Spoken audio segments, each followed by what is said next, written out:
Right, మరొక breaking చూస్తున్నాం. Parliament ఎన్నికలపై రేవంత్ రెడ్డి కసరత్తులు చేస్తున్నారు. ఇవాళ నేడు చేవెళ్ల పార్లమెంటు నియోజకవర్గ నేతలతో రేవంత్ రెడ్డి సమీక్షించున్నారు. జూబ్లీహిల్స్ ఆఫీసులో కాంగ్రెస్ నేతలతో రేవంత్ రెడ్డి భేటీ కానున్నారు.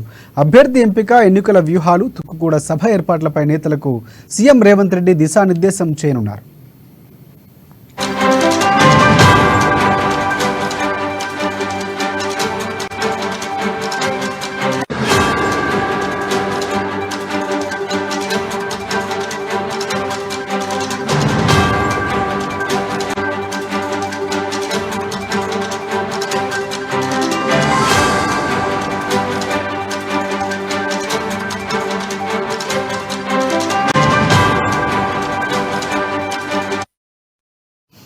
బ్రేకింగ్ చూస్తున్నాం. పార్లమెంట్ ఎన్నికలపై రేవంత్ రెడ్డి కసరత్తులు చేస్తున్నారు. నేడు చేవెళ్ల పార్లమెంటు నియోజకవర్గ నేతలతో రేవంత్ రెడ్డి సమీక్షించుకున్నారు. జూబ్లీహిల్స్ ఆఫీసులో కాంగ్రెస్ నేతలతో రేవంత్ భేటీ కానున్నారు. అసెంబ్లీ ఎంపిక, ఎన్నికల వ్యూహాలు, తుక్కుగూడ సభ ఏర్పాట్లపై నేతలకు సీఎం రేవంత్ రెడ్డి దిశానిర్దేశం చేయనున్నారు. దీనికి సంబంధించి పూర్తి అప్డేట్స్ అందించేందుకు మా ప్రతినిధి హరీష్ మనకి ఫోన్లో సిద్ధంగా ఉన్నారు. హరీష్, చెప్పండి, దీనికి సంబంధించి పూర్తి అప్డేట్స్ ఏంటి? Right, thank you Rajasekhar. Parliament ఎన్నికల పైన సీఎం రేవంత్ రెడ్డి కసరత్తు చేస్తున్నారు. మొత్తంగా 14 సెగ్మెంట్లకు సంబంధించి తెలంగాణలో గెలిపే లక్ష్యంగా కాంగ్రెస్ పార్టీ వెళ్తున్న తరం కావచ్చు, అభ్యర్థుల ఎంపిక మొదలు అభ్యర్థులకు సంబంధించిన గెలుపు అవకాశం అన్నిటిపైన కూడా రివ్యూ చేస్తున్నారు, కసరత్తు చేస్తున్న నేపథ్యం కనిపిస్తుంది. ఇక ప్రధానంగా ఈ రోజు ఏదైతే చేవెళ్ల సెగ్మెంట్ సంబంధించి కూడా అక్కడ నేతలతో ఈ రోజు ప్రత్యేక భేటీ ఉంది. జూబ్లీహిల్స్ పార్టీ కార్యాలయంలో భేటీ కొనసాగుతున్న నేపథ్యం కావచ్చు. ఇక చేవెళ్లకు సంబంధించి కూడా రంజిత్ రెడ్డి సంబంధించి అక్కడ ఆయనను టికెట్ కేటాయించడం జరిగింది.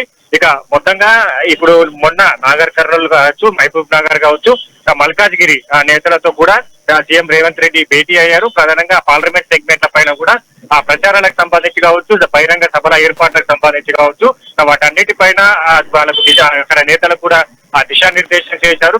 అందరూ కలిసి అభ్యర్థికి సంబంధించి కూడా ఆ పార్టీ గెలుపు కృషి చేయాలి, అందరూ అభ్యర్థికి సంబంధించి కూడా గెలిపే దృష్టిగా గెలుపైన కూడా ఫోకస్ పెట్టాలని కూడా వాళ్ళకు సూచించిన నేపథ్యం కూడా సంబంధించి ఉండబోతున్న నేపథ్యం ఉన్నది. ఇక వచ్చే నెల మొదటి కూడా పెద్ద ఎత్తున బహిరంగ సభను ఏర్పాటు చేయబోతున్నారు.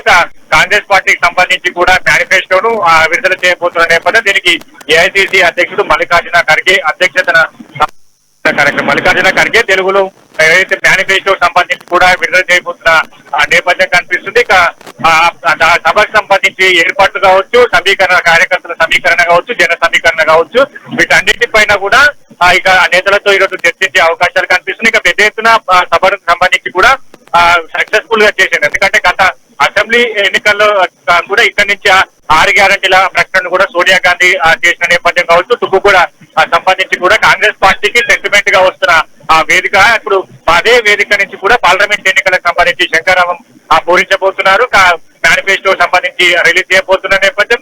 ఇక దాటన్నిటిపైన ఏర్పాట్లు, జన సమీకరణ సంబంధించి కూడా ప్రత్యేకంగా ఇప్పుడు తెలంగాణలో 6 గ్యారంటీల అమలు జరుగుతున్నారు. కాబట్టి ఇప్పుడు వచ్చే పార్లమెంట్ ఎన్నికలకు కాంగ్రెస్ పార్టీ పంచినాయి పేరుతో మేనిఫెస్టోను విడుదల చేయబోతుంది. దాంట్లో ప్రధానంగా మహిళలకు పెద్ద పీట వేయబోతున్న నేపథ్యంలో మహిళా సమీకరణ సంబంధించి కూడా అంశాలు కావచ్చు, పెద్ద ఎత్తున జన సమీకరణ 6 గ్యారంటీలకు సంబంధించి ఇప్పుడు కుటుంబాలకు సంబంధించిన పూర్తి స్థాయిలో రివ్యూ తీసుకొని అక్కడ బహిరంగ సభ వేదిక కూడా ఇప్పుడు కాంగ్రెస్ పార్టీ తెలంగాణలో ఏం చేసింది, అసెంబ్లీ ఎన్నికలు ఇచ్చిన గ్యారెంటీల అమలు తీరు కావచ్చు, ప్రజల సంబంధించి పంచిన మేనిఫెస్టోకి సంబంధించిన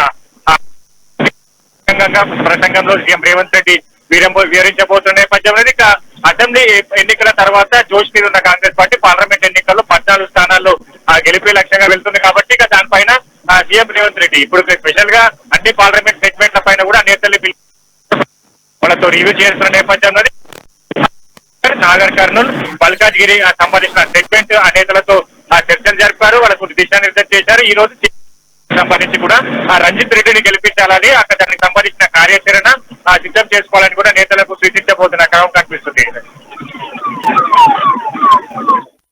నిర్వహణకు సంబంధించి ఏమైనా బహిరంగ సభలు, పూర్తి స్థాయిలో రోడ్ షోలు ఏమైనా నిర్వహించే అవకాశాలు ఏమైనా కనిపిస్తున్నాయి? ఎందుకంటే గతంలో చూసుకుంటే ప్రధానంగా ఉన్నటువంటి ప్రాంతాలు కలుపుకుంటూ పోయి సీఎం రేవంత్ రెడ్డి సభల్లో పాల్గొని రోడ్ షో ఏమైనా నిర్వహించే అవకాశాలు ఏమైనా కనిపిస్తున్నాయి?